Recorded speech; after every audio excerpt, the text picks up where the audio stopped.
Thirikari nĩ gũthĩtwo igũtha na o nĩ thutha wa igoti nene gũkũ bũrũri-inĩ kurugamia ũkinyanĩria wa mutaratara mweru wa ugai wa kigina kia university. Itua rĩrĩ rĩkinyanĩirio nĩ mũcirithania Chacha Mwita kũrũmĩrĩra cira ũrĩa ũrahandĩtwo igoti-inĩ nĩ gĩkundi gĩa kũhũranĩra ihoto cia ũmũndũ gũkũ bũrũri-inĩ ngwatanĩro-inĩ na gĩkundi kĩa Elimu Bora Working Group makĩenda igoti kũrũgamia mutaratara ũyũ kũrũmĩrĩra mateta kuma kũrĩ aciari na arutwo. Petitioners further argued that the new funding model is also discriminatory in the sense that students under the age of 18 will not get funding.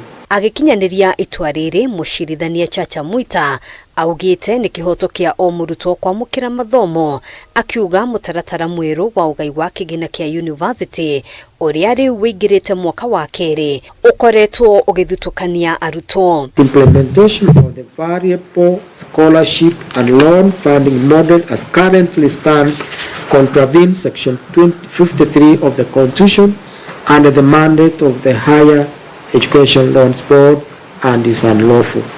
A declaration is hereby issued. The variable scholarship and loan funding model is discriminatory and violates students' legitimate expectation.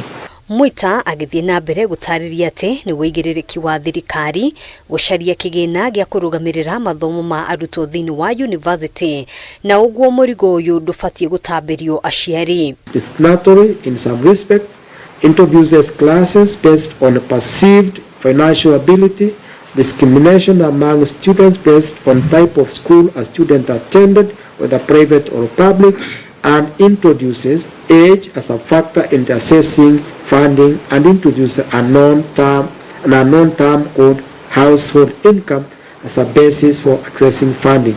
All these violate Article 27 of the Constitution. Igoti oho riugĩte mbere ya gũkinyanĩrio mutaratara ũyũ nĩ wabatiĩ kũgererio mũingĩ-inĩ nĩguo woni wa Akenya ũthikĩrĩrio na oho kũrĩ icunjĩ imwe cia ũkinyanĩria waguo ibatiĩ kũhĩtũkio nĩ bunge. The new funding model was not subject to public participation despite its fundamental effect to the country's education system. The implementation of this new funding model also bypassed parliamentary oversight in violation of Article 95 sub Article 5B of the Constitution. Thirikari ĩkoretwo ĩgĩtetera mutaratara ũyũ maita maingĩ mũtongoria wa bũrũri William Ruto akiuga gũtirĩ na ihinda rĩa gũcoka thutha mutaratara-inĩ wa hau kabere kuona nĩguo racũngĩrĩirie university nyingĩ kũrika thĩinĩ wa mathirĩ. Thĩinĩ wa mutaratara wa hau kabere thirikari ĩbatiĩ kũrĩhĩra gĩcunjĩ kĩa 80 harĩ igana kĩa ngarama ya mathomo ma arutwo ũndũ ũrĩa waremereire kumana na ũkunderu wa kigina na mbere ya mutaratara mweru kwambĩrĩrio thirikari ĩrakoretwo ĩkĩheana o gĩcunjĩ kĩa 40 harĩ igana.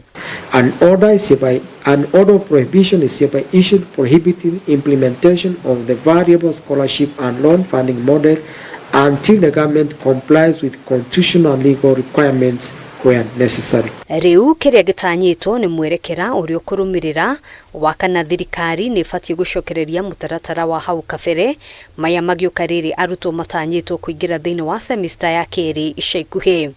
Handũ-inĩ ha Kameme TV, njĩtagwo Ngina wa Wandĩro.